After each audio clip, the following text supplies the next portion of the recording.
திருவாரூர் மற்றும் சுற்றுவட்டார பகுதிகளில் திடீரென பெய்த கனமழையால் பொதுமக்களும் விவசாயிகளும் மகிழ்ச்சியடைந்தனர். தமிழ்நாட்டில் பனிப்பொழிவு குறைந்து வறண்ட வானிலை நிலவி வரும் நிலையில் நாளுக்கு நாள் வெயிலின் தாக்கம் அதிகரிக்க தொடங்கியுள்ளது.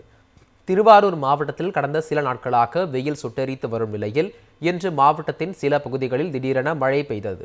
திருவாரூர் நகர பகுதி மற்றும் சுற்றுவட்டார பகுதிகளான விளமல், கண்கொடுத்த வனிதம், கட்டிமேடு, கமலாபுரம், மேட்டுப்பாளையம், மடப்புரம், நெடும்பலம் உள்ளிட்ட பகுதிகளில் இன்று கனமழை பெய்தது. இதனால் வெயிலின் தாக்கம் குறைந்ததால் மக்கள் மகிழ்ச்சி அடைந்தனர்.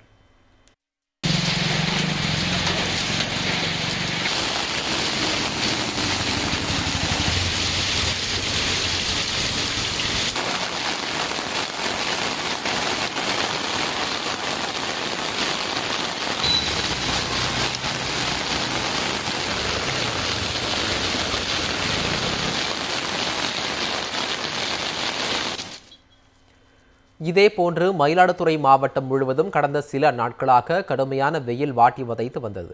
இந்நிலையில் இன்று காலையில் மயிலாடுதுறை, குத்தாலம், மங்கைநல்லூர், செம்பனார்கோவில், திருக்கடையூர், அனந்தமங்கலம், பொறையார், தில்லையாடி, வடகரை, பெரம்பூர், ஆக்கூர் உள்ளிட்ட பல்வேறு பகுதிகளில் பரவலாக மழை பெய்தது.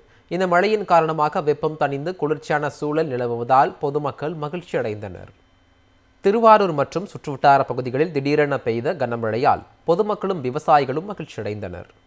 தமிழ்நாட்டில் பனிப்பொழிவு குறைந்து வறண்ட வானிலை நிலவி வரும் நிலையில் நாளுக்கு நாள் வெயிலின் தாக்கம் அதிகரிக்க தொடங்கியுள்ளது. திருவாரூர் மாவட்டத்தில் கடந்த சில நாட்களாக வெயில் சுட்டெரித்து வரும் நிலையில் இன்று மாவட்டத்தின் சில பகுதிகளில் திடீரென மழை பெய்தது. திருவாரூர் நகர பகுதி மற்றும் சுற்றுவட்டார பகுதிகளான விளமல், கண்கொடுத்த வனிதம், கட்டிமேடு, கமலாபுரம், மேட்டுப்பாளையம், மடப்புரம், நெடும்பலம் உள்ளிட்ட பகுதிகளில் இன்று கனமழை பெய்தது. இதனால் வெயிலின் தாக்கம் குறைந்ததால் மக்கள் மகிழ்ச்சி அடைந்தனர்.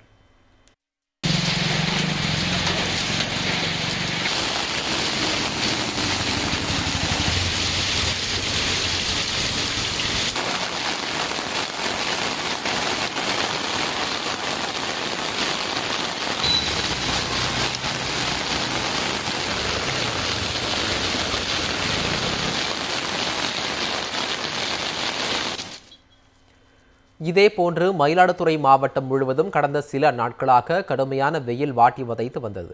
இந்நிலையில் இன்று காலையில் மயிலாடுதுறை, குத்தாலம், மங்கைநல்லூர், செம்பனார்கோவில், திருக்கடையூர், அனந்தமங்கலம், பொறையார், தில்லையாடி, வடகரை, பெரம்பூர், ஆக்கூர் உள்ளிட்ட பல்வேறு பகுதிகளில் பரவலாக மழை பெய்தது.